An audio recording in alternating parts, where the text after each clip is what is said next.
উড়োজাহাজের ইঞ্জিনে মুরগি ব্যবহার করা হয় কেন জানলে আপনি অবাক হবেন। সাধারণত মুরগির নাম শুনলে আমাদের মনে কোনো না কোনো খাবারের কথা মনে আসে, কিন্তু আজকের এই ভিডিওতে মুরগি খাওয়ার কথা বলা হয়নি, বরং এখানে চিকেন গান অর্থাৎ মুরগির বন্দুকের কথা বলা হয়েছে।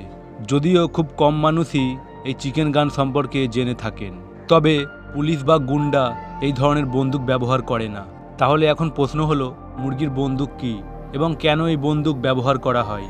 মুরগির বন্দুক সম্পর্কে সম্পূর্ণ তথ্যটি জানতে এই ভিডিওটা সম্পূর্ণ দেখতে থাকুন।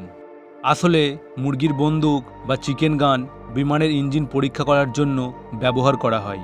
একটি বিমানের ক্ষেত্রে তার ইঞ্জিন সবচেয়ে বেশি গুরুত্বপূর্ণ হয়ে থাকে। এই কারণেই একটি বিমানে একাধিক ইঞ্জিন থাকে।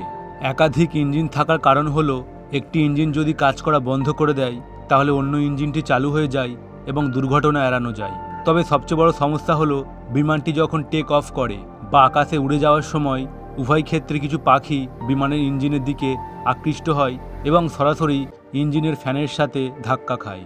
এ কারণে বিমানের ইঞ্জিন নষ্ট হয়ে যায়। ইঞ্জিনিয়াররা যখন বিমানের ইঞ্জিন তৈরি করেছিলেন, সেই সময় তারা চেয়েছিলেন যে ইঞ্জিনটি পরীক্ষা করা হোক। ইঞ্জিনিয়াররা পরীক্ষা করতে চেয়েছিল যে একটি পাখি ইঞ্জিনে আঘাত করলে ইঞ্জিনের কোনো ক্ষতি হবে না, কিন্তু তারা এই ধরনের পরীক্ষা করতে পারেনি। আসলে এটি করার জন্য তাদের একটি জীবন্ত পাখিকে ইঞ্জিনের দিকে ছুঁড়ে দিতে হতো, ফলে পাখিটি মারা যেত। আর এই ধরনের পরীক্ষা সারা বিশ্বের পাখিপ্রেমীদের দ্বারা অনুমোদিত নয় বা আইনও নয়। তাই এই সমস্যা সমাধানের জন্য চিকেন গান উদ্ভাবন করা হয়। 1950 সালে প্রথমবার চিকেন গান আবিষ্কৃত হয়েছিল। এটি একটি ছোট কামানের মতো।